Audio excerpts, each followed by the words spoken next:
her friends are as well, and they're first-time voters. Okay, so do you think it's shifting this time? Because last time, only 62% of under 30s who enrolled actually cast their vote. So there were a lot who did not turn up on the day. Do you suspect the mood is different this time? Oh, definitely. I think so. Young people do vote in a time when there's a change for good or bad, and this has been demonstrated. I haven't got the figures for all of the election, but would say that previous to, it was pretty much a status quo decision. Are both of you going to be watching that debate tonight? Yep, absolutely. Yes. Yep. How keen are you on coffee? Canada's CTV reports on the new trend. If you own a place that sells coffee, you might be interested. Canada's CTV reports on coffee selfies. They take, when you go in to order one, if it's a latte, they take a photo of you and then... Just load it up and send it to the laser printer. It uses coffee extract. Or even words, you can print it right onto the phone. Okay, so coming soon to a cafe near you, maybe, selfie lattes. Do you love this idea? Would it make you buy a latte, seeing your photo, Neville, looking luminous on top of the phone? I'd have to try it out, minus the milk. Or you need the milk, I think. Well, that doesn't help those of us who drink short blacks, does it? No, it doesn't. No, if you wanted your photo on it, you'd have to have a decent latte. Yeah. You've got to have a bit of froth, yeah. Would you like to get photos of yourself on everything you buy? Would that... Would that... What a ridiculous thought. It just came to my head. Oh. Look, before we go, we can't do this justice, but Winston Peters is saying the days of the ports of Auckland as a container port and a car yard are numbered, and he wants relocation to Northport by 2027. He wants the cars from the Captain Cook Wharf gone sooner than that by 2019. It's a cast iron commitment, he says. The benefits of opening up waterfront land in Auckland, incalculable. Expanding the port in Northland will spark an economic renaissance, a word Ali will know from her time in France.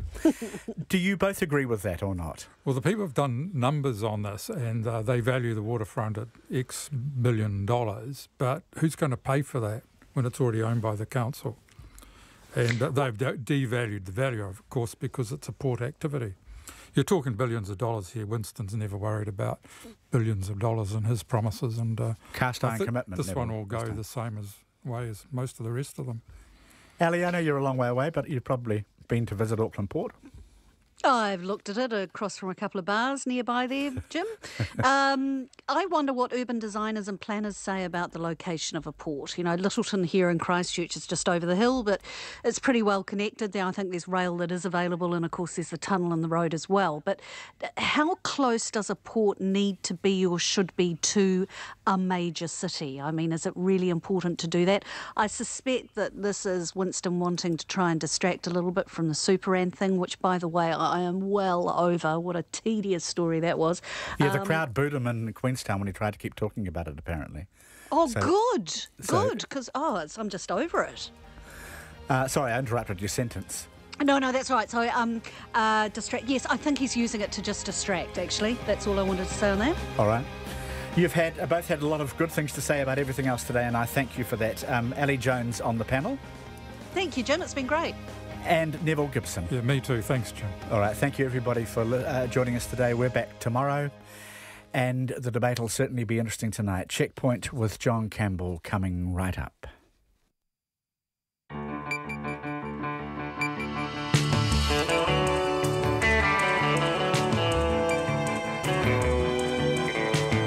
Kia ora everyone, welcome to Checkpoint. Well, it's on after the 5 o'clock news tonight. We have the Red Fox Tavern murder. 30 years on, 2 men have been charged. Emergency housing in Northland. If MSD are referring people to a former campground, what's it like? The campaign trail, we're with Bill English today, and we file about what he's been up to. Of course, he and Jacinda Ardern have both been preparing hard for that TV debate tonight. We preview that and look at their preparation. Also, the Colmar Brunton poll due out later. We'll work out what all of that means. Flooding in Texas and in India, Bangladesh and through that region where the death toll is now more than 1,000 and millions are homeless. Lots on Checkpoint. Stay with us.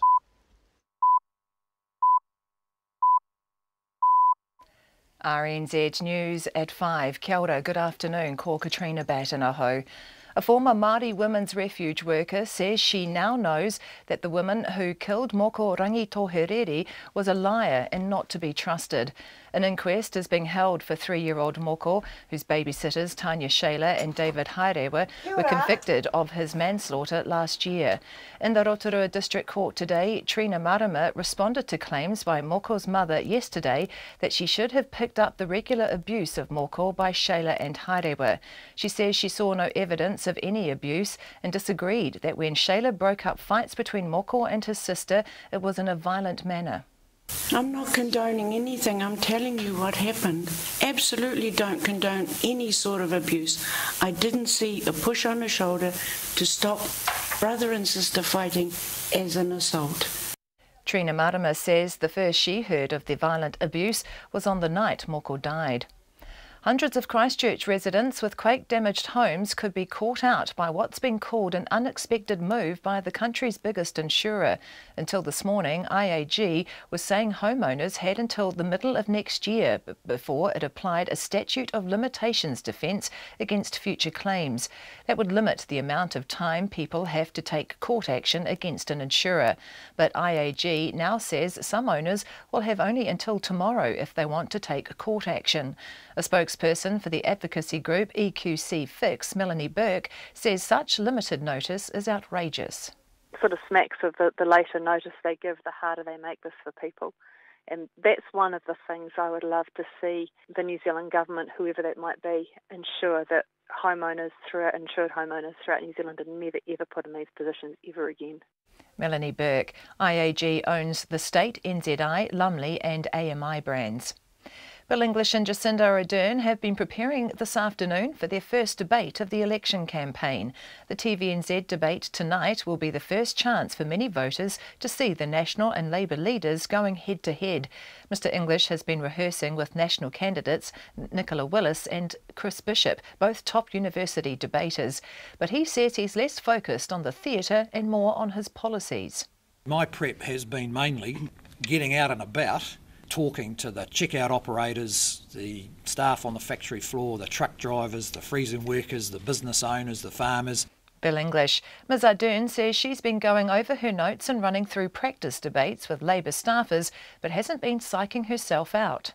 It's one part of a much wider campaign. I know there's been a lot of emphasis on it, but this entire election campaign is important, and every single day our leadership is being tested as individuals. This is just one part of that. Labour's leader Jacinda Ardern. The ACT Party wants to almost double the budget for private schools, boosting their government funding by some $40 million. Currently, schools are funded from a pool of roughly $46 million a year, divided among the schools according to their enrolments. ACT's leader David Seymour says the capping of that amount by both National and Labour is a case of tall poppy syndrome based on old-fashioned class politics.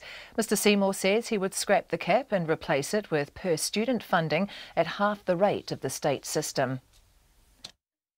The lawyer for actor James Rolleston says his client made a stupid mistake that he regrets.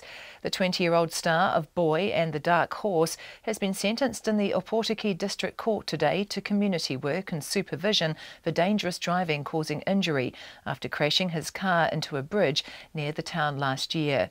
He and his friend were seriously injured. Ron Mansfield says Rolleston knows he drove like an idiot but was out of character. The number of people that would phone up and say, look, he's not like that, and they were really surprised that he did it. But, you know, he's grown up in the spotlight and he came home and he was relaxing and made a silly call, and lots of young men and women do that, but he's fronted up. Ron Mansfield says Rolleston is one of the nicest young men he's ever had to deal with. It's 5:04. Sport and British boxer Hughie Fury says 4 rounds is all it will take to topple Joseph Parker as WBO heavyweight world champion. Parker defends his title for the second time when he fights Fury in Manchester next month. Fury hasn't fought competitively in more than a year, but is unfazed about any ring rust. 4 rounds, I'm saying.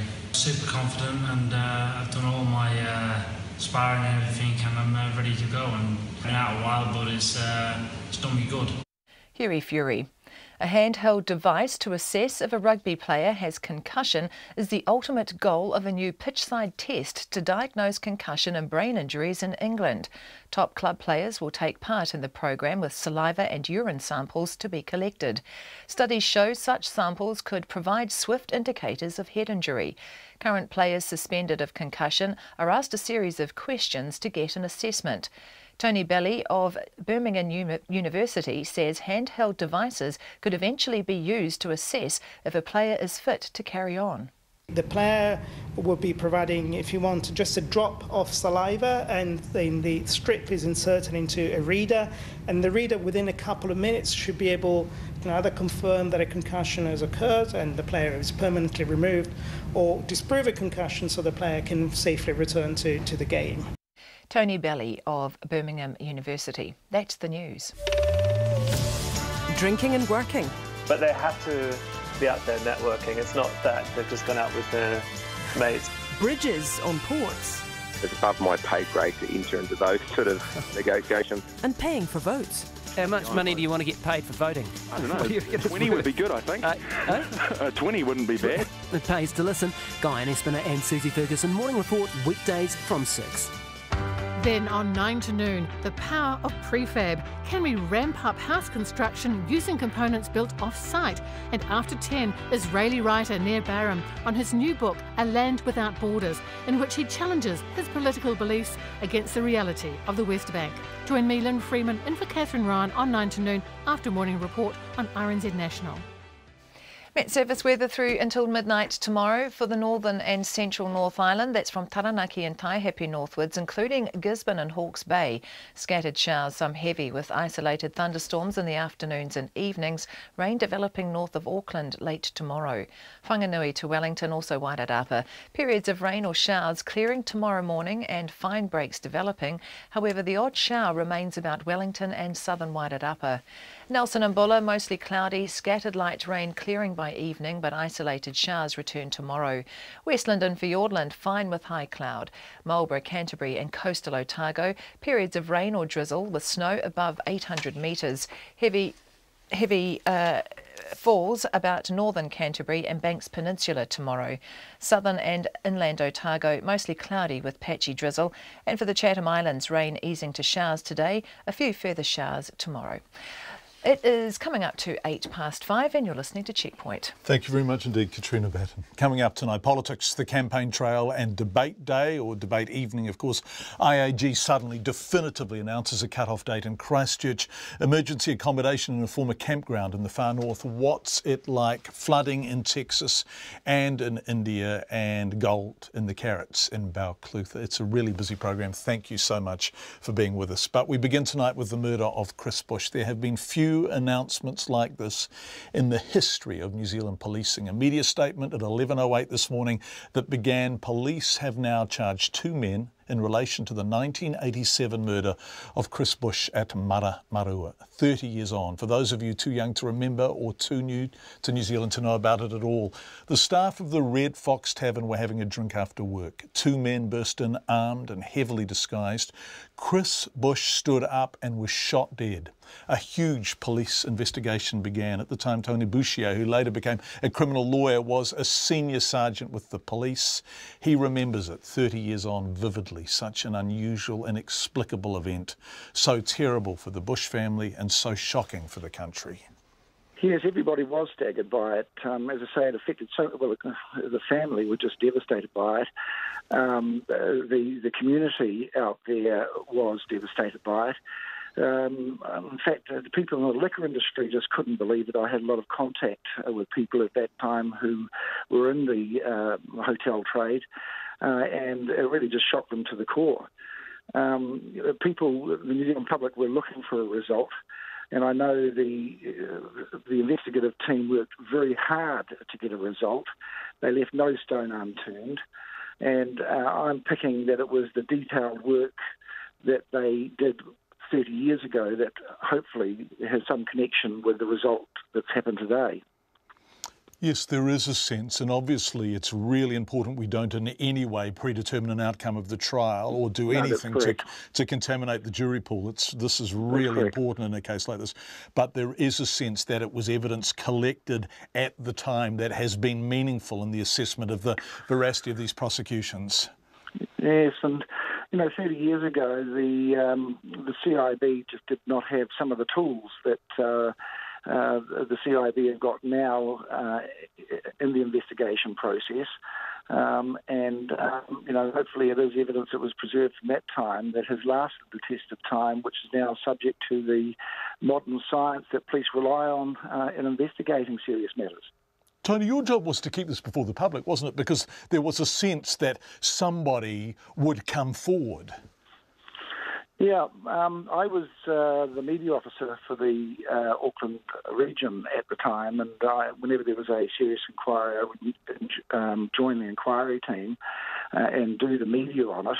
And this particular case, to me, success was getting on the front page of the Dom or the Herald and that sort of thing. And I recall, I think we had 7, 8, 9 days in a row where we actually made the front page. Now, that really was a reflection on the attitude that people had, the shock that people had of that. Yes. And so our job was to get it out there and to see how the public could assist. That still happens today. The police still rely on the public to assist in clearing these crimes. Did you get tips? Did the public come forward and offer suggestions, information? Were there lots of leads that didn't take you anywhere? There's that sort of publicity always leads to leads. There's always people who really want to be helpful, and it's for the police, the inquiry team at the time, as it happens now, to filter what's helpful, what's not helpful, what needs to be pursued. And certainly the publicity back then led police in all sorts of directions. Enormously frustrating to that CIB team who worked months and months, huge number of hours. The resources that were thrown at it were absolutely huge. And it was a big team, and I would imagine every one of those detectives who are alive today, and some are no longer with us, every time they drive past the Red Fox Tavern, they think about that homicide and that aggravated robbery and hope that it would be cleared. And they will be so relieved today. I'm sure that there are a lot of people out there relieved today that there is a result, and obviously we can't discuss anything beyond that, but there is a result. The CIB that works today is as good as those that have gone in the past, and I'm quite sure that they think that they've got the evidence. Tony Bouchier, who was a senior sergeant at the time, became a senior barrister. Of course, let's go to Christchurch, where hundreds of residents caught with quake-damaged homes could be caught out after the country's biggest insurer today revealed it's going to apply a statute of limitations defence against future claims. Now, this is an untested rule as yet. It applies a limit to the amount of time people have to take court action against an insurer. Until this morning, IAG, which owns, and this is an important list, State, NZI, Lumley and AMI, the brands in New Zealand, was saying homeowners had until the middle of next year before it would use this defence. But at the 11th hour, really, it appears to have shifted the goalposts and now says homeowners have until tomorrow to take court action in some cases. Conan Young looks at this for us. The statute of limitations provides a 6-year cut-off for court action to be taken. The clock started ticking from the day of the September 4 earthquake in Christchurch. The period was subsequently extended by another year by some insurers, including Vero. IAG went a step further and extended it until June 30 next year. But this morning, a lawyer with Anthony Harper, Lisa Taylor, says she was informed by the insurance giant that in the case of those who had purchased earthquake-damaged homes since the earthquakes and had claims assigned to them, their time would be up as of tomorrow. We think it's outrageous. People have seen these statements which have been widely publicised for a number of years, and for IAG to now come out and say that this is what it's going to do is going to frankly put a lot of stress and anxiety on homeowners who are in this position and who have little or no time to now file proceedings in the High Court. Lisa Taylor says there's a good chance the new deadline may never have been revealed at all if her law firm had not pushed IAG to make clear its stance. She says one day is not going to be long enough for most people to be in a position to file a claim in the High Court. We are of the view that IAG's position, because they have so widely publicised the fact that they're not going to rely on this, that they now need to give reasonable notice, which we believe would be 3 months for people to file a claim. An advocate for those with outstanding insurance claims, Mel Burke, says applying the statute of limitations rule and preventing homeowners from taking insurers to court tips the scales dramatically in favour of companies such as IAG. It's major from the point of view that ability now to negotiate, you've got no leverage, so that just disappeared. So the insurer could just talk to the hand, and what can you do? You can't do anything. Mel Burke says there could be as many as 11,500 homes where EQC has underestimated damage and where it could be extensive enough for claims to be handed on to insurers to settle. She says it could take months or even years for this to be established, and that at the end of it, claimants could be left out in the cold with no ability to challenge their insurer in court. I don't want to be a conspiracy theorist, but it sort of smacks of the later notice they give, the harder they make this for people. I would love to see the New Zealand government, whoever that might be, ensure that insured homeowners throughout New Zealand are never ever put in these positions ever again. Lisa Taylor from Anthony Harper is advising anybody with IAG who has had a claim assigned to them by the previous owner to contact their lawyer immediately for advice. In a statement, IAG says it never promised to extend the deadline for those with claims assigned to them, and that this was only ever done for the original owners of the quake-damaged properties. In Ototahi for Checkpoint, ko Conan Young tēnei. As Conan said, this is happening very suddenly. We'd love to hear from you if you are an IAG claimant in these circumstances. You can text us on 2101 or you can email us checkpoint@radionz.co.nz, and we are happy to deal with you in confidence if that suits you best. Please do get in touch. It's coming up to 17 minutes past 5. The Auckland City Mission is getting a $27 million injection from the government to help it build and run a new social housing complex. It's one of two initiatives announced today by the Prime Minister, Bill English, to tackle homelessness, the other being the expansion of the Housing First scheme into Christchurch, Tauranga and Wellington. But the nature of the announcement and its timing, just 3 weeks out from the election, has been called into question. Our social issues reporter, Sarah Robson, has more. The Auckland City Mission has been planning the redevelopment of its existing CBD site, including the new social housing complex, for the last 10 years. The $75 million project will include 80 studio and one-bedroom units to house some of the city's most vulnerable people. Construction is due to start next year, and the City Missioner, Chris Farrelly, says the need is critical. This year we've, through Housing First, housed 30 of our most chronic long-term homeless people who are sleeping in Auckland streets. There's another couple of hundred. We just don't have the housing supply. That's the problem. We do not have these units available, so it is critical, thus the speed. Chris Farrelly says the mission has been negotiating with the government over what it could contribute for the past year. The government has also confirmed today that Christchurch, Tauranga and Wellington will benefit from $16.5 million allocated in this year's budget to grow the Housing First scheme. The scheme helps rough sleepers get off the street and into long-term accommodation, as well as providing support services. It started in Hamilton and has been operating in Auckland for almost 6 months. The two announcements don't hinge on the outcome of the election. That's because the funding has already been committed by the government and the decisions have been signed off. The Labour leader, Jacinda Ardern, says while the extra beds are welcome, the government has had plenty of time to act on homelessness. And she says it's not hard to feel a bit cynical about the timing of the announcement. I would have more of appreciation if they'd done this earlier. We're 3 weeks out from a campaign. Those people who are rough sleeping, those people who are at Te Puia Marae or living in a motel, they needed a house years ago. But Bill English is defending announcing the initiative so close to the election. This is the job of government, to get on with it. I mean, we've been criticised for some time for not doing enough, and now you're criticising us for doing too much. Chronic homelessness carries on regardless of political campaigns. These decisions have been in the pipeline. Bill English says it's taken this long to get the funding and contracts signed off, and the announcement would have happened regardless of the election campaign. Mō te hōtaka o te ahi, ko Sarah Robson, aho. Of course, Bill English and Jacinda Ardern are facing off tonight in their first ever debate outside Parliament, screening live at 7 p.m. on TV1. It could be A defining moment in the election campaign as voters get to compare and contrast the National and Labour leaders as they're tested by each other and by the occasion. So what can we expect and how have they prepared for it? Here is our political reporter, Craig McCulloch. Labour has been all things Jacinda since she took the helm, with the party surging in the polls since Ms Ardern's appointment a month ago. But tonight's showdown may be her toughest test yet. Jacinda Ardern is with us. Good morning to you. Good morning. Is it a big day of prep for you? This is part Labour leader getting a preview of the big event this morning, talking to the debate's moderator Mike Hosking on News Talk ZB. And, true to form, a curveball question about her outfit. So you've got something sorted and you're ready to go? I think so. I've got two options. I'm still thinking about it. Princess Diana. Are you asking Bill that question too? Well, of course I'll ask, but it's just well, of course I want I'll it framed in exactly the same way. What's your outfit, Bill? There'll be balance up the wazoo. Reporters did their due diligence. Bill English will be kitted out in a suit and brand new tie.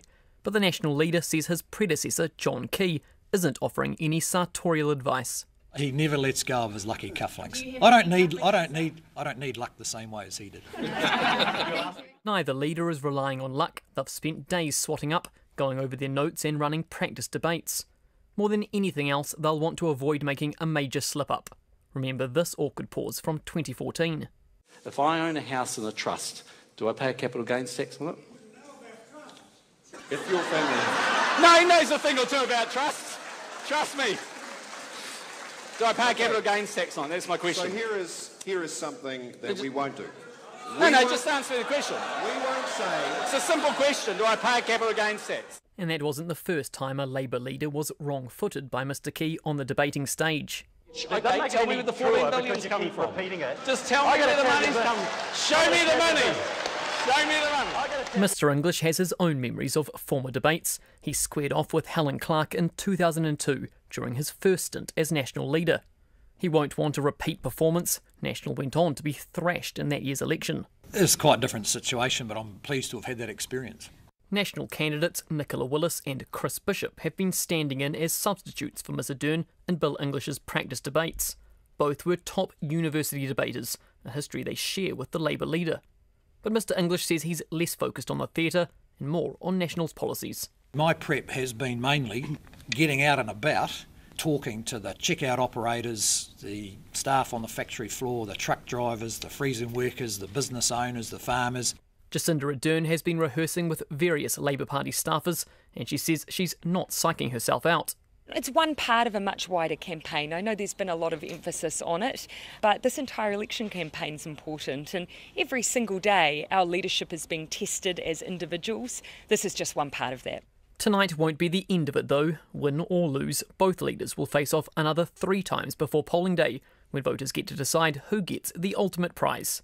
For Checkpoint, Craig McCulloch. And we'll have more on the election campaign later in the program. If I had noticed any signs of adult abuse, I would have reported it without delay. Those are the words of a former worker at the Māori Women's Refuge who says she had no idea there was abuse happening in the house where Moko Rangitohereri was living. Trina Marama's evidence came on the second day of the inquest into the toddler's death at the Rotorua District Court. Joanna McKenzie was there. 3-year-old Moko was brutally killed by the woman who was looking after him, Tanya Shaler, and her partner, David Haerewa, a little over 2 years ago.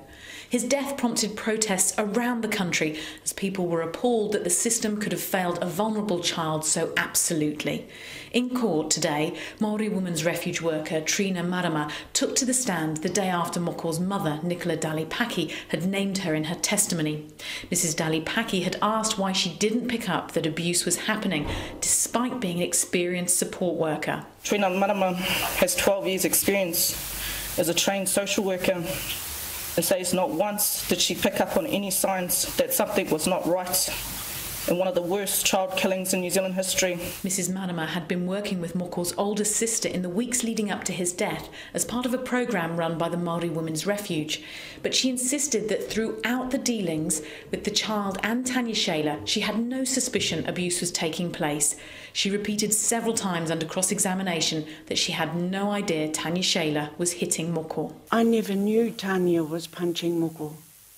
That never was disclosed to me. I knew of sibling rivalry, nothing more. She was told Shaler stepped in to break up fights between Moko and his sister and had pushed the girl. but Mrs Marama thought that was acceptable. I'm not condoning anything, I'm telling you what happened. Absolutely don't condone any sort of abuse.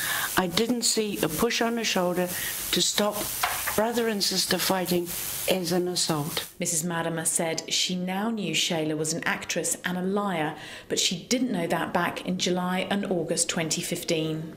I don't honestly know whether I would do anything differently, presented with the same set of circumstances. 2 staff members from the former Child, Youth and Family, who can't be named for legal reasons, also gave testimony this afternoon.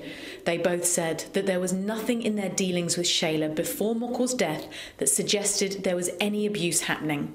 They became involved because Shayla had raised concerns about Moko's mother, Nicola Dalipaki, and that was their focus. In Rotorua for Checkpoint, ko Joanna Mackenzie Aho.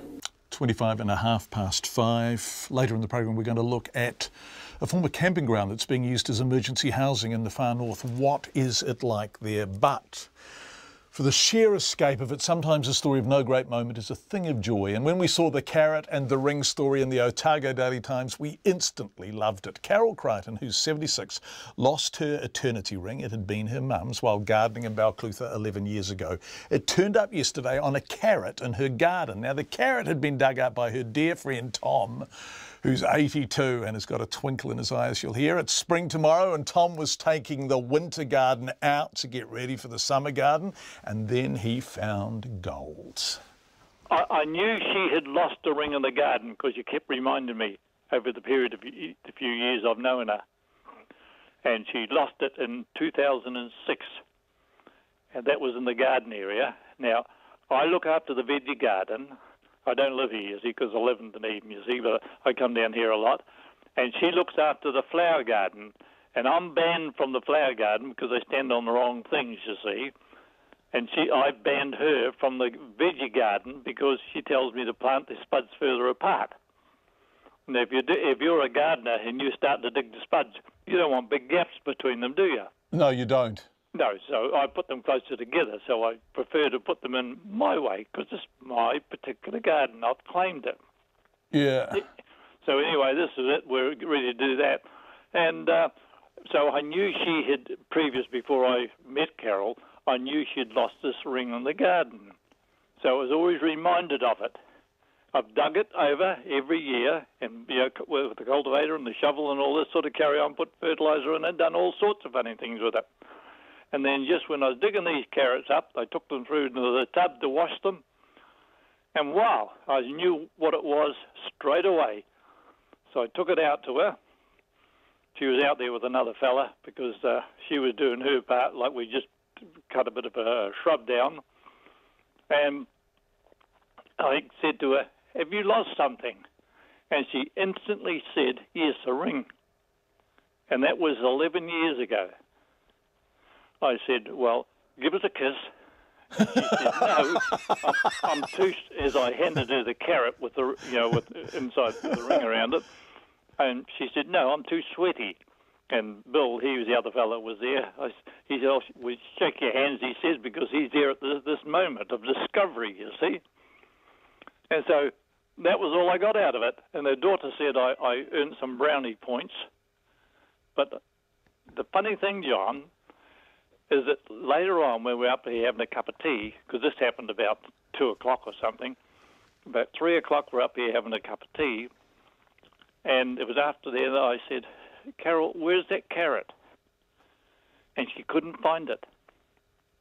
Would you believe that? No, I wouldn't believe it. I wouldn't believe it. She just wanted you to find it again so she could give you a kiss this time, I reckon. I never got that part of it. Yeah, there's method in her madness. Right on the story. Jeez. So anyway, it was tea time and I had to search again. I searched the house for it, you see, and here it was in the fridge. I said, "Jesus, Carol," I said, "yeah, it took 11 years for me to find this one." I said, "and you instantly lose it again." I found it twice in the same day now, and it's only 4 hours after. Is she there? Is she near you now? Yes, she's right here. She's listening to me. She's looking at me oddly like, but here, I'll pass you over to her. Okay, thank you. Lovely to talk to you, Tom. Nice work. Yeah, no problem. Here we are. Here she Thank is. you. Good afternoon. Hi, Carol. It's John Campbell. It's lovely to talk to you. How are you? Oh, gosh, I've just been talking about you. You're my star. Oh, I do miss you on TV on your... Well, it's lovely to talk to you, but I reckon you must have something going on because all the boys want to come and do your garden. What's that about? Oh, golly. Tough luck. The gold's been discovered and there's nothing left in the garden. It's bare now. Absolutely bare. But what was no, it? It was a lovely surprise, John, I have to admit. It's not so much the value of the ring. No. It's the sentimental value. My mother has long passed and before her time was up, because she was nearly 97 before she died. She had 2 daughters and she gave her rings before she went into a home. And as I say, it was more sentimental value. Yes. And like a girl with a new ring, she loves it. She wears them and she does things unconsciously. I went out into the garden just looking around because I quite enjoy my garden. Started to pick a weed out and another weed and so forth and so forth. And when I eventually come inside, couldn't find my ring. I'd mislaid it. So I went back out again because I only went from the back door to the garden, so I haven't gone far, and I knew it was on. I did that, couldn't find it. So different people that come to my place, I told them the story. I've lost a ring in the garden. How could you ever find it? So years down the track, we eventually found it, as my companion had said to you.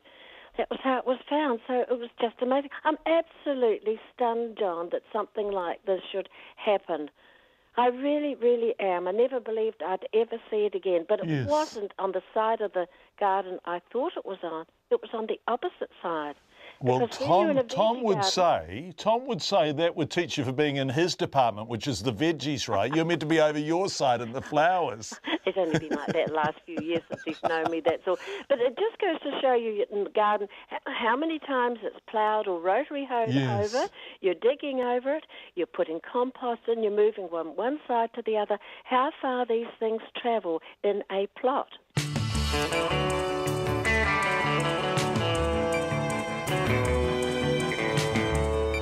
It was Carol Crichton and Tom Dixon who are gardening up a storm in Balclutha. Clearly, thank you for being with us on Checkpoint. It's 28 minutes to 6. Coming up on the program, a former Northland campground becomes an emergency housing facility. Residents say their concrete rooms have no carpet, insulation or hot water. MSD and Darunanga running it to respond. The Governor of Texas warns the worst still isn't over as the aftermath of Hurricane Harvey claims more than 30 lives and damages more than 50,000 homes.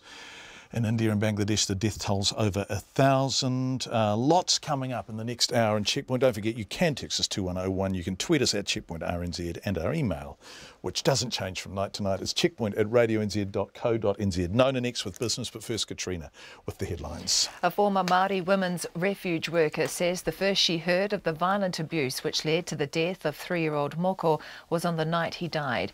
An inquest is being held for the boy whose babysitters Tanya Shayla and David Hairewa were convicted of his manslaughter last year.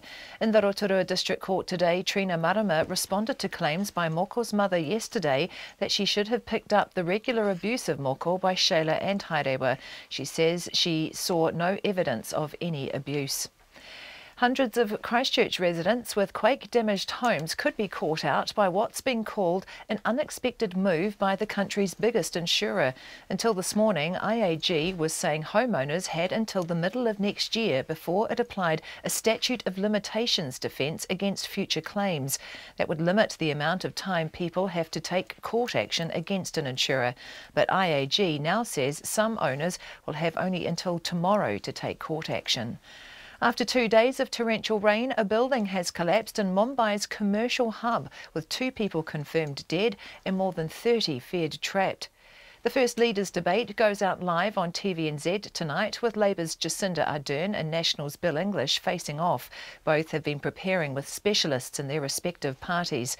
The broadcaster is streaming the televised debate live from 7 o'clock, moderated by controversial News Talk ZB and 7 Sharp host Mike Hosking.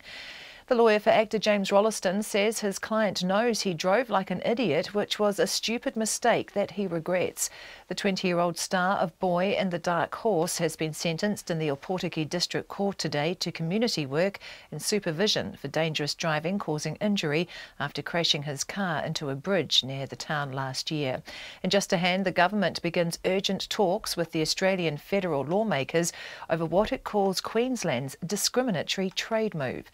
Those are the headlines. I'm back at 6 o'clock.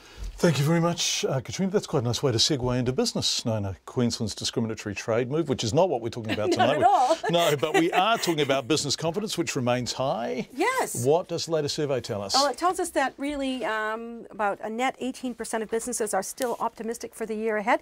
And this is despite the upcoming election, which has caused some uncertainty in other quarters, namely in our currency. Yeah, elections always do that. They do, yeah. But this one hadn't for some time. It's just that simply the polls have shifted. There's a lot of interest in what happens with the poll this evening at 6. Brunson, that's yeah, right. TV1, yeah. So what happened was that the New Zealand dollar broke through a key level earlier today.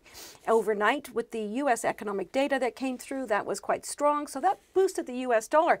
But that's not the whole story. What happened was that the New Zealand dollar broke through a key level at 72 cents, and it stayed below that level through the day. And so I spoke with a currency strategist at Westpac, Imre Speiser, just before I came down here to speak with you guys. And he said that, yeah, that's quite significant. And really, it's because markets, and it's not just the New Zealand economy, the New Zealand players in the market who are determining the value of the Kiwi. It's so much more an international story as one of the largest traded currencies in the world. And markets don't really like change, you know, and they're looking, maybe the winds might shift, who knows. And so that's pushed the Kiwi down. It's trading about a cent against the US dollar below what it was this time yesterday at 71.7. So it's quite a big dip, a cent in a day. We don't see that terribly often. No, that's why I wanted to just have a little bit of a chat about it. As well, it's also weaker against the Australian currency, which it typically moves with the Australian, but not this time. It moved down against the Australian currency, and that's partly because they've been having some pretty strong economic data there. Iron ore, which is a key commodity for the Australian, is up 50% from where it was in June. And they've had some strong, we talked about that yesterday, some building numbers. And today they had some strong numbers on capital expenditure on infrastructure. So against the Australian, it's 90.7 Australian. That's a long way from parity, where we have talked about from different times. So 90.7, 55.5 pence. And on the market, the share market, we've gained another 0.5%. That's 42 points up to 7,817, and that's really reflective of the more broader economy, the broader markets rather in Asia. Well, despite the rhetoric, we're still hearing from Donald Trump. There's a measure of sort of some calm coming into the market, that maybe some diplomatic talks might be possible there. And so overall, the markets in Asia anyways, we're looking a bit more positive. Nona Peltier, our Auckland business reporter, thank you so much. Nona beside me in the studio here. With the housing crisis, homelessness and possible solutions a central part of the election campaign, as we've already heard this evening. We've been looking at emergency housing at length on Checkpoint, but it's most often been in Auckland. Tonight we go to tenants at a new emergency housing facility in Northland who say they're paying $107 a week to live in concrete rooms with no carpet, insulation or hot water. Now, the Whangaroa Harbour Holiday Park was purchased by the Te Runanga o Whaingaroa in June, and for the past month has been run as an emergency housing facility. A fortnight ago, Kyle Primary School principal Paul Barker told Checkpoint children from the facility had begun to enrol without warning, and he'd been given no extra funding from the Ministry of Education to provide for them. You may have heard that interview. We've been asking the Runanga ever since if we could visit the holiday park to see the facilities and for an interview with its chief executive, Toa Whaniva, who said we wouldn't be welcome until a formal opening next month. But given people are already living there, and given MSD is already referring people there, what's it like now? Here's Zach Fleming with our cameraman Bradley White in Kyle. The front gate was open when we got there, but our reception was anything but welcoming. He's not allowed here. Okay, how come? Because Can we just go around and have a couple chats to people? Maybe your dad might be back when we get here? that is not possible. Within minutes of arriving at the Whangaroa Harbour Holiday Park, about 6 kilometres north of Kaio in the far north, a young girl claiming to be the manager's daughter tells us we have to leave. Te Runanga o Whangaroa, based in Kaio, bought this former campground on June the 30th for $775,000 and reopened it last month as an emergency housing village.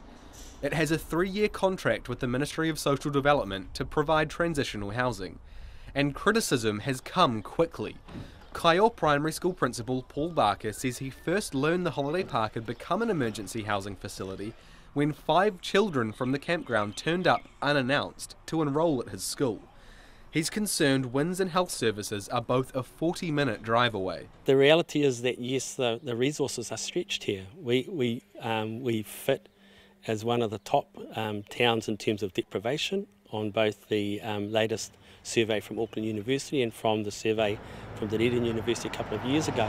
And it feels as though the already stretched resources in Kaya are just becoming even more stretched. After Checkpoint was asked to leave the holiday park, we found 3 women across the road who are current residents.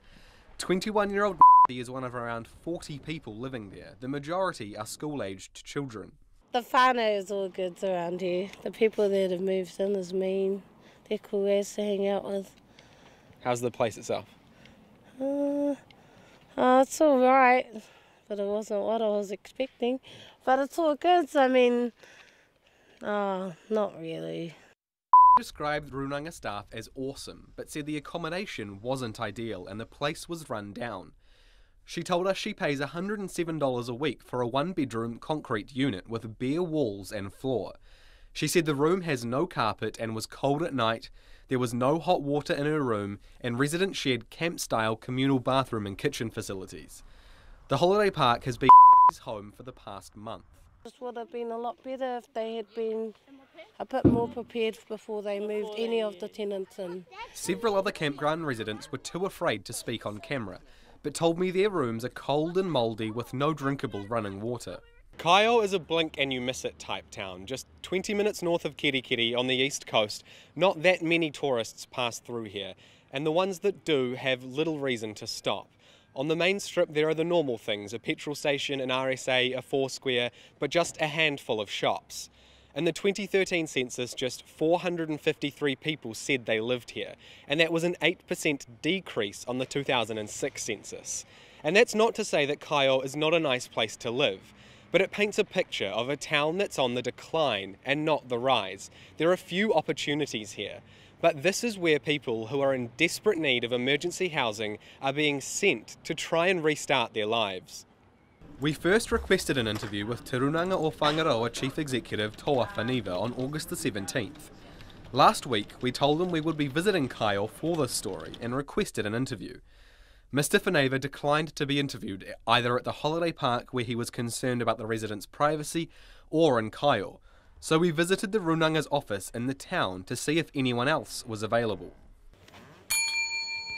I'm Zach from Radio New Zealand, the Checkpoint program. Hi, Zach. So you're the person to speak to about the holiday park up the road? No, there's nobody here that can speak to you about that. They've already made a media release. They've done a media release, Okay. and that's... Okay, so why is there no one here that can speak to me? Because I just went to the holiday park and they told me that there's no one there I can speak to either and to come here. We have already made a media release. Okay. So No, sorry. you're not prepared to talk about it? Because I've been there and they say that there's no carpet, no drinkable water. Are you really just going to walk away? I have answered your question. Not really. We have made a media release, and that's it. Could you please leave the premises? That media release included a general fact sheet about transitional housing and a statement which said the Runanga was committed to transitional housing in Kyle for people in need for up to 12 weeks. It said it provides wraparound support for all residents. The 13-hectare campground has 14 rooms and tent sites and operated as a holiday park for more than 30 years until it was purchased by the Runanga. A review by a guest just 4 months ago, before the Runanga purchased it, described the park as not suitable for young people. Josie Apiata said her unit was worse than a prison cell. Other reviews described it as old, run down and in a state of neglect. Kyle resident Kane Rifi said he stayed at the campground for a week 4 years ago. What was it like? Oh, yeah, no, it wasn't that good really. Can you elaborate? What do you mean? Oh, just the feeling, you know, it's concrete floors, concrete walls, you know, it's, you know, you're not really looking at anything. Just the quality of the place actually was there. It was like, it's, you know, being forgotten about, you know. Suitable place for a family, you would say? Nah, not really. Nah, not long term. Since 2008, the campground's capital value, so the value of its buildings, not land, has halved, from more than $1.4 million to just over $700,000. After learning we visited the campground, Chief Executive of the Runanga, Toa Whaniva, called to express his frustration that Checkpoint had visited and residents had chosen to speak to us. Asked about the state of the rooms, Mr Whaniva says there has always been running drinkable water. He says the group of tenants that claimed they were having to drink bottled water are wrong, and the Runanga recently replaced the campground's water filter after a complaint from one tenant. I asked him if there is carpet and if the rooms are warm. So we have access all the tenants for heating, so we did install heating for them. This is not the Sheraton, and most homes in New Zealand don't have carpet. So you think it's acceptable for people to live in a room that's a concrete floor? That's healthy?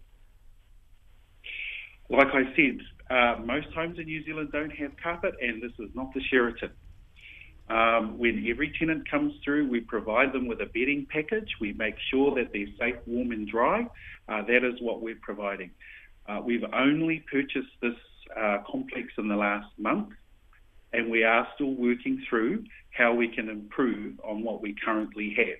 Do you think that you should have got it up to a higher standard before you tried to open it to these families?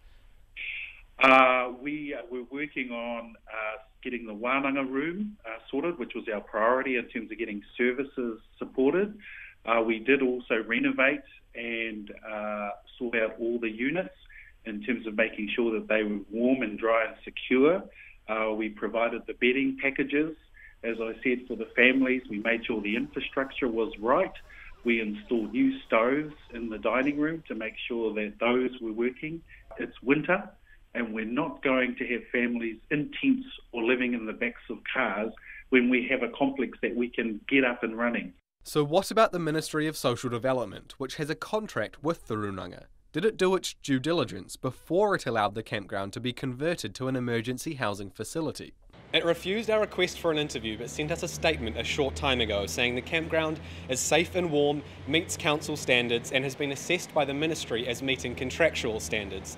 The Ministry's Deputy Chief Executive Scott Gallagher says the units have oil-fin heating, warm bedding, floor rugs, kitchenettes and televisions. He said teething problems have been dealt with swiftly, and in recent days while a water problem was sorted out, 20-litre containers of water were available to tenants as an added precaution. Mr Gallagher said further work is planned at the campground and relationships with local schools is the responsibility of the Runanga. And what about the Ministry of Education? Kaio Primary is a Decile 1 school. Principal Paul Barker says he's had no contact from the Ministry about his new unexpected students. I would have thought that someone from either MSD, the local Runanga or the Ministry of Education would have got in touch with me to say what they could do to assist us. But no, I haven't heard from anybody at all. So he wrote to the Ministry of Education. And they replied to me to say that they acknowledged the concerns but they weren't sure what, if anything, they could do about it. I would love for someone to be able to say, well, this is a special circumstance, here's some money to go buy some desks and some chairs for these kids. I did make that inquiry today, but it doesn't seem like that's an option. Why, have they said no? Or? Yes. Yeah, they have. They said that there's no money for that. We contacted the Ministry of Education yesterday morning. They refused our request for an interview and did not provide a statement in time for the story's airing. Runanga CEO Toa Whaniva was unsure how many people are living at the campground, but says overall he thinks the rooms are acceptable. Are you happy with the state of the rooms? Can you give me a yes or a no answer? Very happy, yep. Would you live there yourself? I would. Government targets say families shouldn't be at the campground for longer than 3 months. By then, they should have a permanent home to move into. But 17-year-old says the Ministry of Social Development has told her family they can stay longer. If we can't find a house, well then we can just sign up again to stay here. Because there aren't enough homes in New Zealand. For Checkpoint, Zach Fleming. And in the past hour, the Ministry of Education has provided us with a statement saying it will help Kyle Primary School put through an application for special funding, offer learning support services, and its regional staff will meet with the Ministry of Social Development staff to work out a plan for families with children at the park who aren't attending school. That statement just in from the Ministry of Education. It's 10:15 to 6. Thank you for being with us on Checkpoint. The Governor of Texas is warning the worst still isn't over for some parts of the state. Torrential rain from Tropical Storm Harvey continues to fall in the state's southeast and into Louisiana. The slow-moving storm has killed at least 35 people and has forced more than 32,000 people into temporary shelters. An estimated 50,000 homes in Houston have been damaged. The flooding has also forced a number of gas and oil refineries to shut down, affecting a quarter of the US's fuel output. The ABC's Stephanie March is on the outskirts of Houston and sent this report. At this petrol station on the I-90 highway east of Houston, a steady stream of trucks towing boats continues to flow past, some stopping for the last chance to get fuel before hitting the flood-stricken city of Beaumont. They're all civilians who've come to help. One of them is Harley Tatum. I rescue them out of their house if they need it and then get them to safety. We've got 4 boats, water, sandwich meat, bread, gas, extra boat parts, so if there's other boats that go down, if we can get them back going and help get some more people rescued, we'll do that. Clint Sisk had to turn his truck and boat around when the water got too deep. Just full of water. There's street signs that are floating all over the place. There's giant potholes. The military vehicles are driving through and they're so heavy, I think that they're breaking the road down. It broke right in front of us while we were watching it, and the cars are dropping off in it. Lifted trucks are dropping off in the hole and they're bottoming out. It's so bad. We didn't want to put ourselves out there and be stranded with everybody else. Since moving eastward from Houston, Tropical Storm Harvey has battered the communities of Beaumont, Orange and Port Arthur. Beulah Johnson found herself at a makeshift shelter at the Port Arthur Civic Centre. Overnight, it flooded too. Here at the Civic Centre, man, it's flooded out. We inside the Civic Centre, man, inside. Look at this. We inside. They got people all in the bleachers. They got mattresses on top of chairs, people on top of tables, people in the bleachers, people sleeping on the cots, people sitting outside click-clacking, chit-chatting. There were about 100 people inside at the time. We came to this place. This is the Port Arthur Civic Center. We came here for a safe place to get away from our flooding at our house, to get away from being trapped in our house, and we end up being trapped here. The storm, which has ravaged much of Texas for the past 5 days, has now entered its next phase, reaching landfall for a second time overnight and moving up the coast, savaging small communities. Texas Governor Greg Abbott has doubled the number of National Guard personnel on the ground to aid the already mammoth rescue effort. In the past week, they have made more than 8,500 rescues, more than 26,000 evacuations, and more than 1,400 shelter-in-place and welfare checks. The rescue effort will continue to focus on southeastern Texas, where residents remain stranded. The National Hurricane Centre says relief is in sight and that Harvey weakened as it moved inland. That was the ABC's Stephanie March in eastern Texas. Across India, Bangladesh and Nepal, the death toll from flooding there now stands at well over 1,000 and growing. It's peak monsoon season and the rains are expected, but not this heavy for this long. In Mumbai, the city has simply not been able to cope with the volume of water, and throughout the region, millions have been affected, many of them having lost their homes. The damage is so widespread it's almost impossible to map, and as Colette Luke from Reuters reports, the ability to respond is severely restricted in some areas. Unlike Houston, Texas, flood-ravaged Bihar in northeast India has very little in the way of infrastructure or emergency services. Several days of monsoon flooding there have killed more than 500 people. In Houston, the death toll so far is fewer than 30. International agencies say this year's monsoon season, which stretches from June to September, is the worst they've seen in years, with thousands of villages wiped out and many residents left without food and clean water. 17 million people have been affected. Last week, Prime Minister Narendra Modi surveyed the disaster area and announced a relief package equal to $78 million. Rescue teams and relief camps have been set up, but worse may be to come, with dirty water and waterborne diseases likely to spread with the flooding. Officials say the death toll from floods in India, Bangladesh, and Nepal since the monsoon began has climbed to over 1,200. That report from Reuters. Last night on Checkpoint, we brought you a day on the campaign trail with Jacinda Ardern. Chris Bramwell filed for us, and it was full of something not heard in a Labor Party ground campaign since much earlier this century, a sense of hope. Now, National are a third-term government going for fourth. Their mantra is reliability, stability. When Kelvin Davis said Bill English had the personality of a rock, the Nats made a virtue out of that. But after so long in Parliament and government, how do you campaign? What do you sell yourself on? Demelza Leslie went to find out. Bill English isn't new to campaigning. He's been doing this since 1990. He's also campaigned as National Party leader before, be it unsuccessfully in 2002.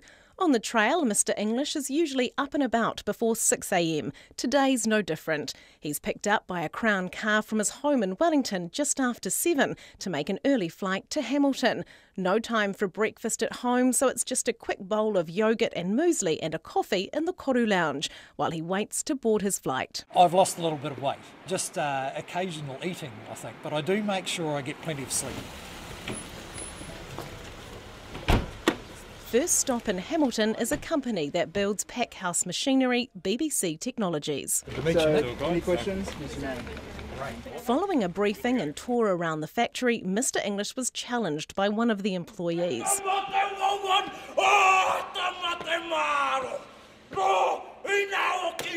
Before having his photo taken with all of the staff. On his way out, he told me he had learned a great piece of advice in there. So one of his messages was that the limbs you come to work with should be the limbs you go home with. Will you take that message to Parliament? Well, Parliament's not quite as dangerous as that, but when you're working around, fast-moving heavy machinery, then it's probably appropriate there. It's back in the Crown car and time to make some calls back to the office. Mr English then arrives at Mystery Creek to speak to a group of internet companies, announcing the government's plans to expand the rollout of ultra-fast broadband in mobile hotspots. So the UFB will now be extended to 190 more small towns, taking us to 390 towns. And when we started, we were aiming for 34. Afterwards, he briefly chatted with those there. And as the rain poured down outside, Mr English parted from the crowd to speak to the media in an empty warehouse. You can never be confident of your support anywhere. You've got to keep going back to earn it. It happens that here in Waikato, this is a good venue that reflects the regional reach of the ultra-fast broadband, but close to Auckland for the other events that we've got later in the day. Following this, it was into the Crown car again, where Bill English popped into a cafe on his way to the next event. He managed to have a quick bite to eat, devouring a steak and cheese pie and a hot chocolate. Mr English says eating is somewhat unpredictable on the campaign trail. And events are unpredictable. You never quite know what's going to happen. Probably the most difficult thing is when travel's disrupted. But it's amazing how flexible people are because there's real public interest in the campaign. Next stop was a meeting with the local Waikato Young Farmers Group in the farmhouse of Jim and Sue Vanderpoel in Nahinapori. It's nice to get here into the heart of the Waikato. Too often we're just in and out of town or on the main roads. Mr English fielded questions about the rural-urban divide, farming changes and suicide, and was clearly at ease in this environment. He stayed for about an hour before being whisked away. On the drive to Auckland, he made some more calls back to the office before arriving at TV studios, where he was on the panel for the show The Project. Bill English then completed the evening with a Facebook Live for half an hour with his daughter, Maria. Licorice chocolate log. I remember we used to drive every Christmas holidays from Wellington to Ditton, and whenever we stopped at a petrol station, you'd always grab one of those. That's right. One reason was just to get out of the van because it was so noisy with you kids in it. Yeah. But very nutritious and sustaining. Maybe chocolate logs are now going to be Bill English's new spaghetti pizza. He was back in his hotel by about 9 p.m. to get a good night's sleep. Bill English will do this all again tomorrow and every other day remaining until September 23rd. In Auckland, for Checkpoint, Demelza Leslie. Lots of feedback coming in tonight. Good evening, John. So pleased, like many no doubt, that some alleged offenders of the Red Fox Tavern murder will have to front up in court to defend their actions. Every time I've driven past the tavern over the years, it has crossed my mind. Admire the police for the persistence in reaching a conclusion for their investigation. Many like me will be proud that they have a judicial system now decide on the evidence presented. Great work. Regards, Roger. Yeah, Roger, I'm sure many people are feeling that way today. Lots of people saying how much they loved the ring. Gorgeous ring story. Thank you. Cheered me up. No end, says Sonia. Yeah, me too, Sonia. The lost ring, bless their green fingers. The interview was gold, says Helen. That was Tom and Carol in their garden in Balclutha.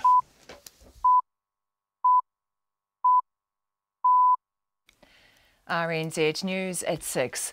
Ngā mihi nui, good evening. Ko Katrina Bat in Aho. The government is holding back on threatening retaliation against Queensland over what it calls the state's discriminatory new trade barrier. From tomorrow, a policy will kick in that favours local Queensland bidders for public contracts ahead of outside bidders. The Trade Minister, Todd McClay, says that by initiating closer economic relations talks and lodging a formal objection with the federal government in Canberra today, New Zealand is showing it won't simply stand by. This is the first time that a Premier of a state has singled out New Zealand companies and said that she wants to discriminate against them. CER demands that New Zealand companies are treated the same in Australia, and the New Zealand government demands that New Zealand companies are treated fairly in the same. Todd McClay says retaliating in kind would be harmful to all parties, and New Zealand has not raised that as an option with Queensland. Families in the far north needing emergency housing have been sent to a dilapidated campground to live in concrete rooms with no carpet, insulation or hot water. About 40 people have been housed in 14 rooms at what used to be the Whangaroa Harbour Holiday Park just outside of Kaio. It was bought in June by the local iwi organisation Te Runanga o Whangaroa, but tenants have told Checkpoint the campground is old and run down and work needs done. But the Runanga and the Ministry of Social Development dispute the tenants' assessment, saying the campground is clean and warm and meets both local council and ministry standards. The Runanga's chief executive, Toa Whaneva, says it's not the Sheraton, but tenants have been given oil fan heaters. Forest and Bird says the decision to allow seabed mining in the habitat of critically endangered marine life off the South Taranaki coast is legally flawed. The organisation is one of several to lodge appeals today against the Environmental Protection Authority's approval of Trans-Tasman Resources application to take millions of tonnes of iron sand over 35 years. Its chief executive, Kevin Haig, says the plan threatens more than 30 species, including blue whales, Maui's dolphins, humpback whales and little blue penguins. All of those species will be at least disrupted by the mining activity and potentially forced out of that area altogether. Kevin Haig says the authority has failed to protect the environment, breaching its obligations under the Exclusive Economic Zone Act. The Court of Appeal has rejected an urgent request by a Nelson community group to stop a poison drop at a bird sanctuary. The Brook Waimarama Sanctuary plans to drop 26 tonnes of poison pellets on forest land and riverbed in a bid to rid the area of pests, but neighbours fear their health could be affected. Here's our court reporter Anne-Marie May. In July, the Brook Valley Community Group was unsuccessful in High Court action to halt the drop. Granted an urgent hearing in the Court of Appeal, it asked that the drop be put on hold pending a full hearing. The court has now ruled that if the drop cannot take place in winter, there will be huge financial costs for the Sanctuary Trust. It says if the community group was successful, the Trust would not be able to undertake further poison drops without fresh authorisation from the local authority. This is Anne-Marie May. A North Taranaki farmer whose property lies in the way of a proposed State Highway 3 bypass fears he'll be forced out of his home. The government has chosen a route east of the existing road for the long-debated Mount Messenger bypass. That will take it through Happy Valley, where Tony Pascoe farms beef cattle on 115 hectares. He says the project will bisect his property. I held myself together pretty well yesterday, but when they left, reality sort of starts to hit, and then we sort of think, well, we ain't going to have a home. Tony Pascoe. The Transport Minister, Simon Bridges, says he feels for those in the path of the new road, but is confident the Transport Agency will deal with them fairly. One of the world's most prominent anti-vaccination advocates has been denied entry to Australia. Kent Heckenlively was planning to visit later this year as part of an international tour calling on parents to stop vaccinating their children. Immigration Minister Peter Dutton says the American campaigner's views are dangerous and he's not welcome in Australia. Labour's health spokesperson Catherine King called on the government last week to ban Mr Heckenlively, describing him as a dangerous zealot.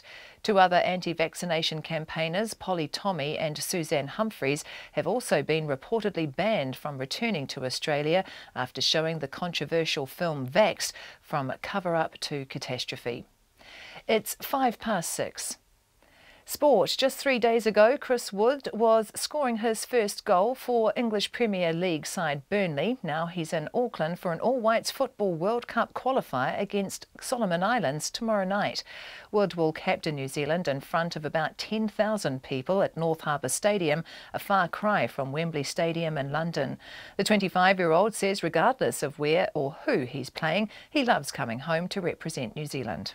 You keep your standards the same and do what your job is. At the end of the day, you work hard, and fundamentally, if you do that, you'll be all right, no matter who you're playing. And nobody can ask for more is doing your job and working hard. And if you do that in any work of life, then it's all right.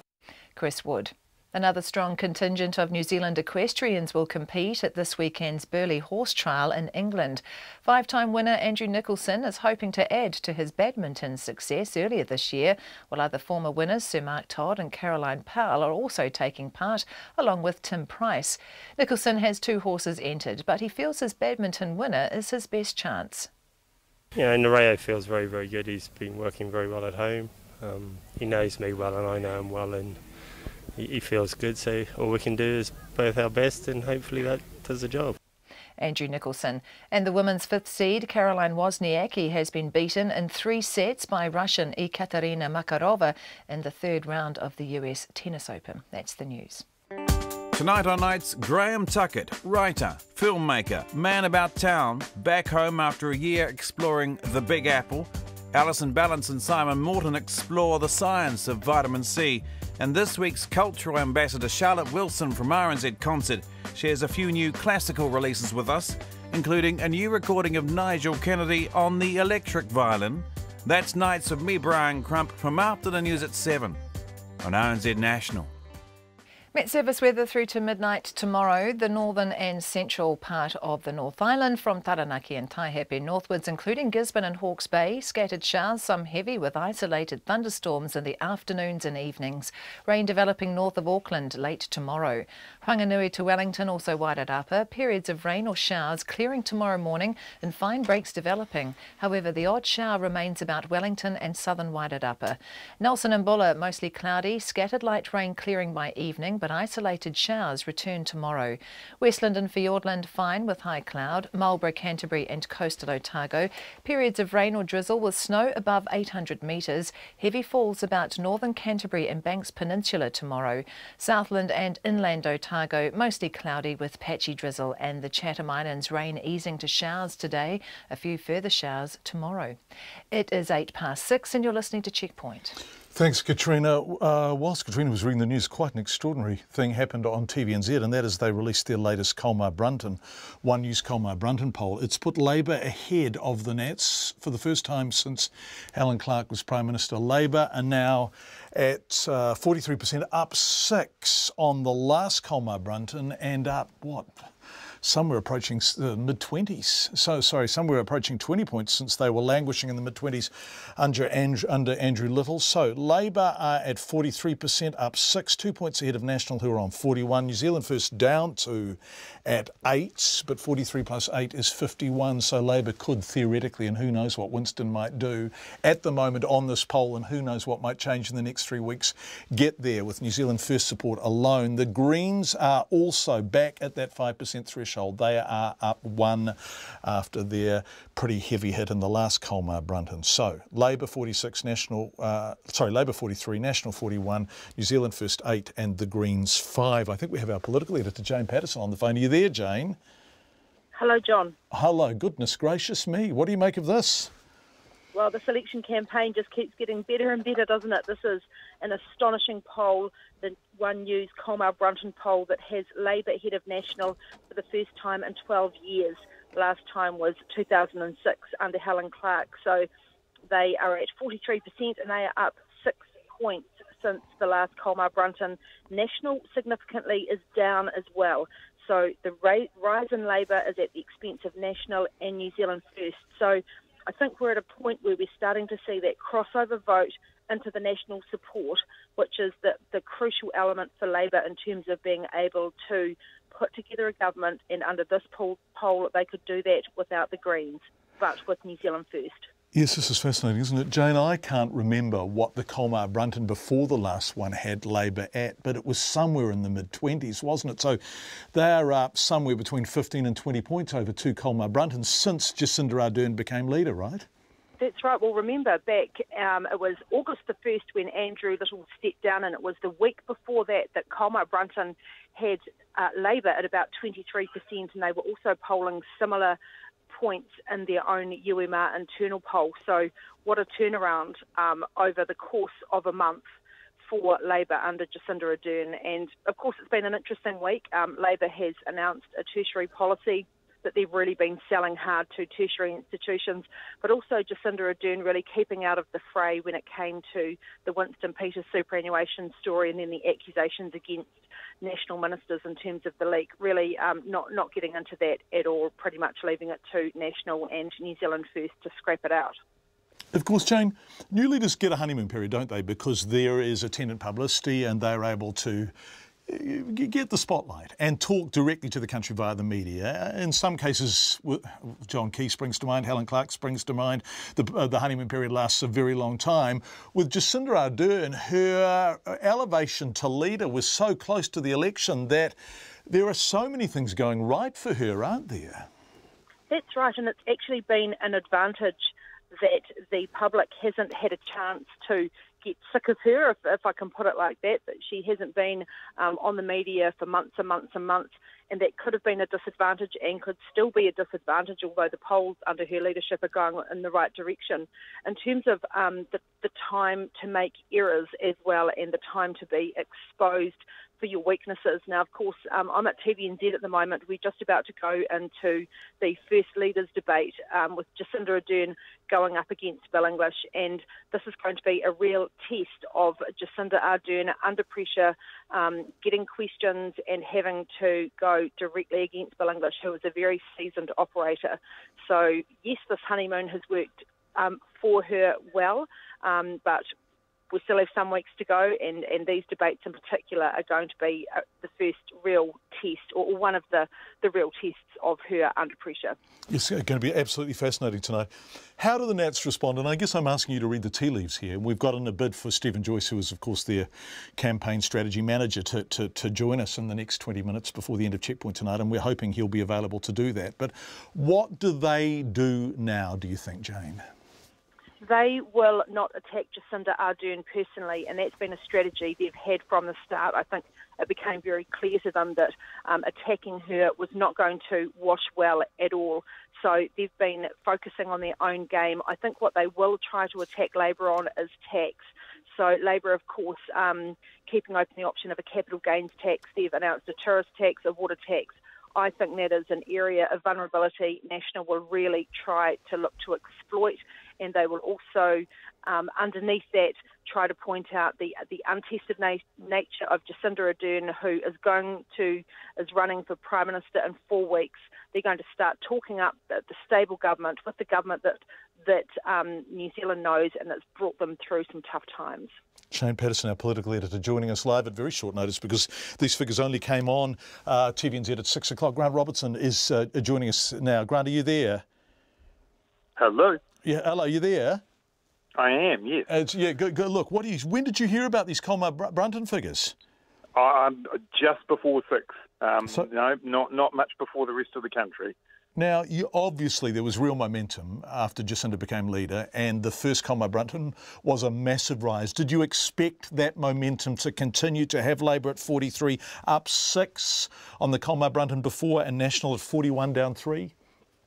Oh, look, it's clear to anybody, I think, who's out campaigning that Jacinda and the party are really connecting with people in a way that we haven't for some time.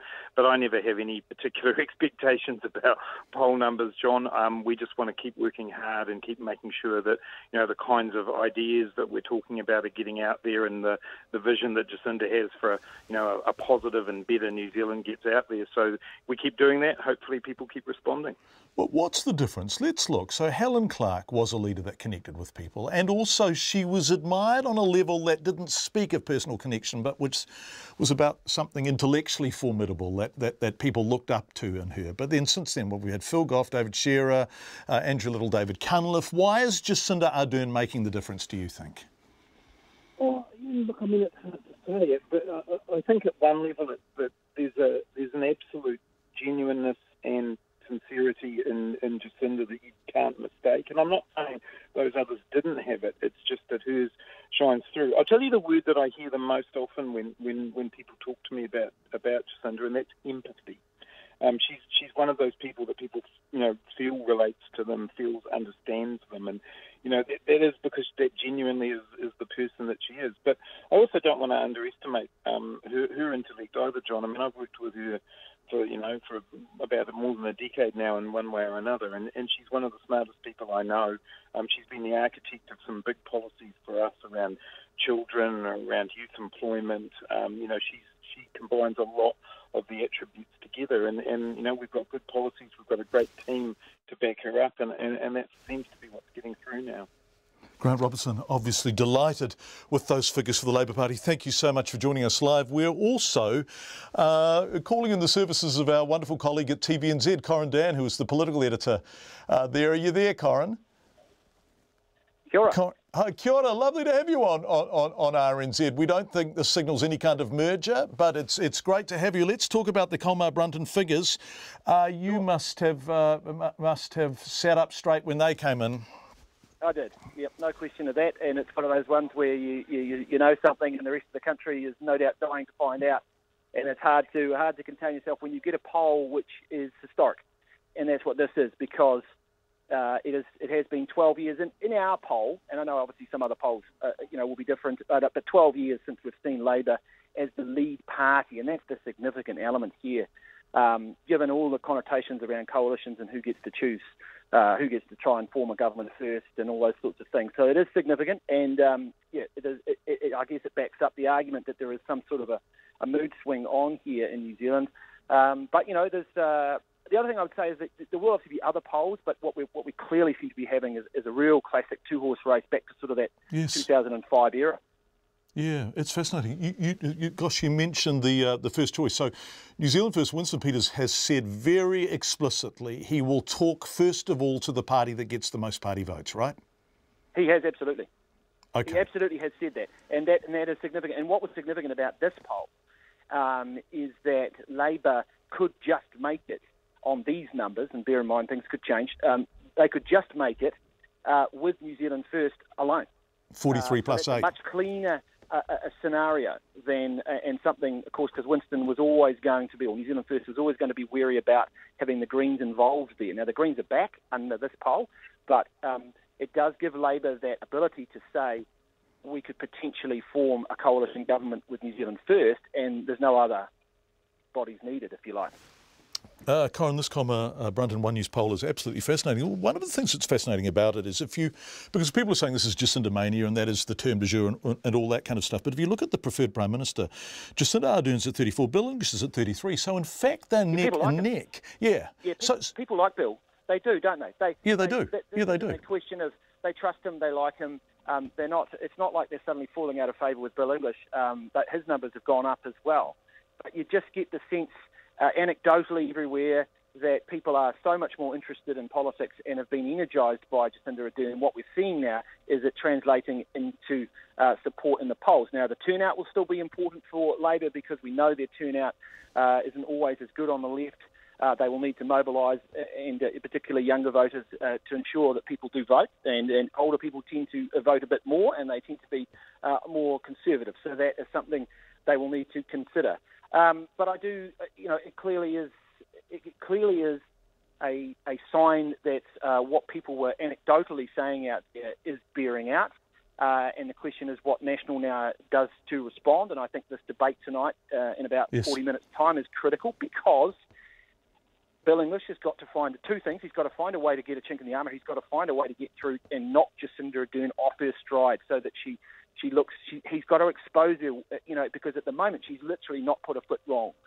If he can find a chink in the armour and people might have a second thought, then that would be a huge win for him, and he needs to do that. But I think he also needs to show some personality, a side that I think that sometimes those who work in the press gallery have seen from time to time about he is, when he goes off script and he answers questions at some conference or something, he can crack jokes and he can be a entertaining guy, and so that he steps out of that image of the serious dour finance minister type person, and he's got to bring a little bit of that, a bit of passion and a bit of fire to counter Jacinda Ardern. So it really is setting it up nicely tonight.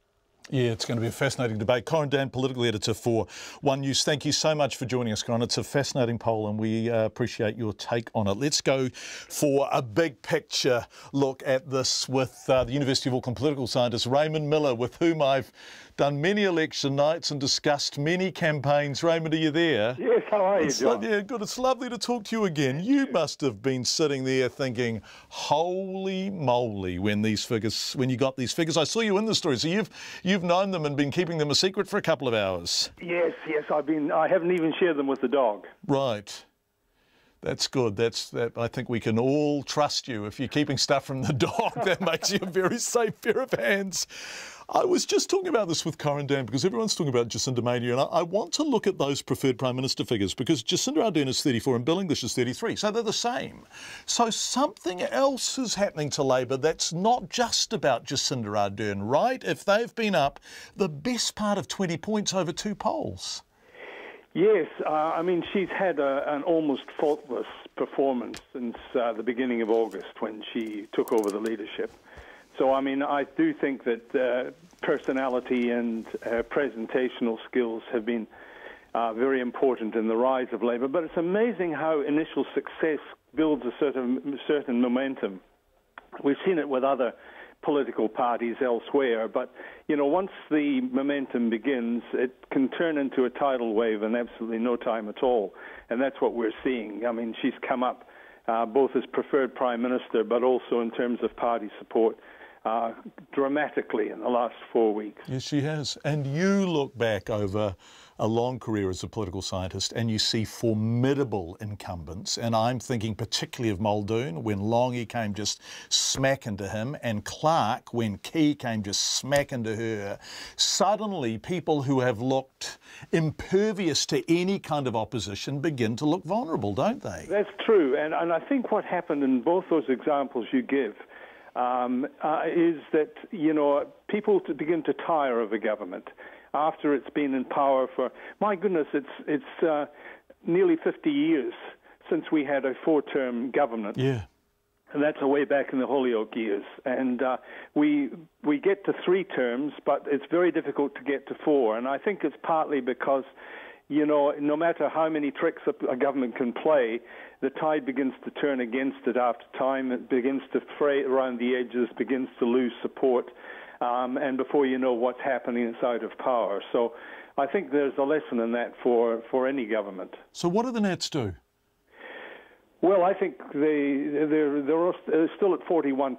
So you're right. It's not the Titanic, is it? At 41? No. Yeah, that's right. It's not too bad. But the onus is now on Bill English, I think, to really perform well in these debates, because there's not much between now and the election itself.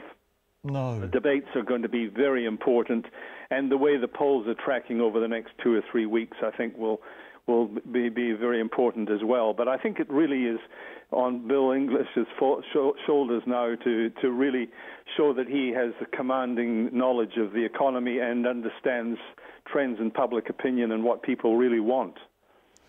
It will be really interesting to see what National's front bench does too. There will be some cabinet ministers who are going to define their character over the next couple of weeks, because if they disappear without trace, they are raising the white flag, and you know, we need to start seeing people beside them on the campaign trail, not just the kind of people who stand in the back of shot nodding like those dogs on the back row of the car, but actually senior cabinet ministers out campaigning beside him, backing him, and reminding us of the totality of what National claims it can bring, right? Yes, absolutely. I mean, we need to see more of people like Judith Collins. Judith Collins there's been more sightings of Lord Lucan in the past week or two, hasn't there? Exactly. And Jonathan Coleman has been typically elusive over the last few weeks, and he needs to come forth, particularly on his portfolio areas. So, yes, I agree with you. Senior ministers have got to start carrying some of the load as well. And their experience is such that they can turn the tide, providing that they are all in this together. But, you know, it seems a very difficult, the way the momentum of the campaign is beginning to turn, it seems that it's going to be very hard to turn the public against Jacinda Ardern, even without a vast experience, particularly around areas of finance and so on. Yeah. She just has that ability, that charisma that, you know, stands politicians like she and David Longy and others in great stead. Roman, it's really good to talk to you again. One question before you go, I remember talking to Labor people who, when John Key started to gain momentum and when John Key started to do precisely what Jacinda Ardern is doing now, which is make people smile in shopping malls, they were saying, what the hell do we do? Yep. And how do you counter that kind of connection when it is fresh and potent? Well, that's absolutely right, and it's at such an emotional level. It's very, very difficult to know what to do once that happens, and we see it so rarely in politics. We certainly saw it in John Key, we saw it in David Longy, but it takes a lot of change actually to take place in politics for someone like that to emerge. Yeah, it does. And you know, when you think back to where Labor was exactly a month ago, my goodness. My goodness. Gosh. My goodness. Even the dog, Raymond, is sitting up and taking notice now. Dr. Raymond Miller, lovely to talk to you again. Thank you for your expertise at very short notice, because we've only had these figures at since 6 o'clock tonight. Dr. Raymond Miller, of course, is a very senior political scientist at the University of Auckland. Our reporter, Zach Fleming, has just been out on the streets of Auckland telling people about this poll that we've only known about for about 26 minutes. So it has Labor at 43%, up 6 points, but actually up the best part of 20 over the past two polls. It's 2 points ahead of the Nats, who are still there in the 40s. They are not tanking, but this is the first time Labor has polled more than National in over a decade, since Helen Clark was Prime Minister. New Zealand first at 8, down 2. The Greens back at that MMP, that crucial MMP margin of 5%. Here's what people on the street had to say. I'm surprised. I never see Labour on top in, last 3 years or even longer. So it's been 12 years? Yes. I'm really surprised. Oh, well, that's extremely interesting, isn't it?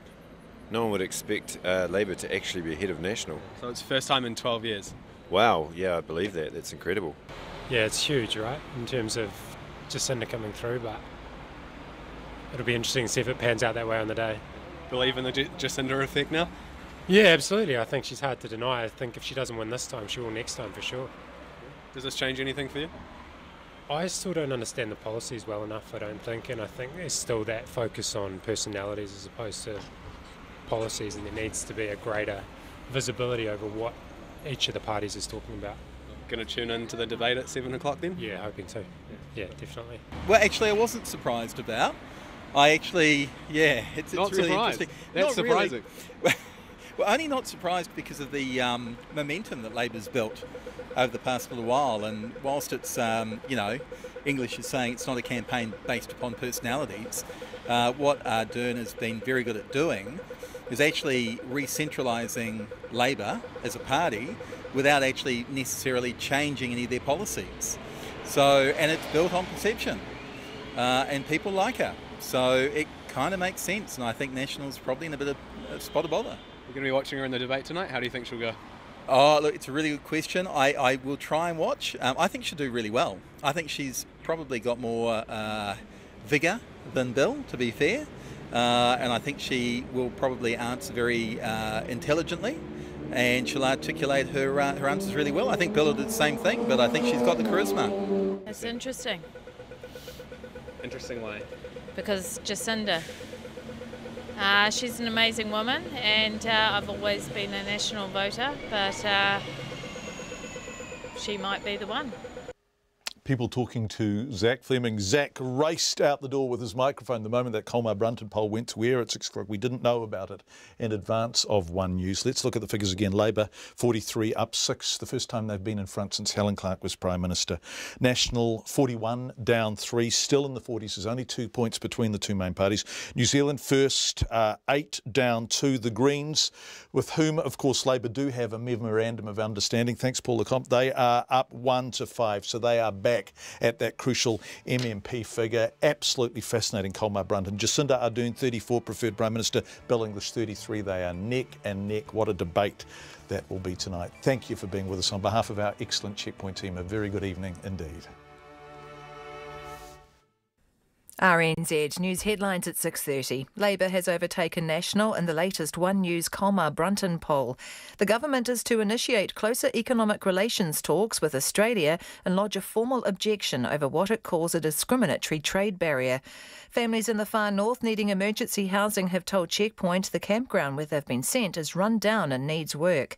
And Japan's Prime Minister Shinzo Abe says Japan will cooperate with Britain to counter the threat from North Korea. Our next news and weather is at 7. While the busy Rufus Wainwright is inevitably the darling of the press, what of his sister Martha? I'll be looking at the songs and singing of Martha Wainwright in this week's New Horizons. There is no other day. Let's try it another way. Join me, William Dart, for New Horizons.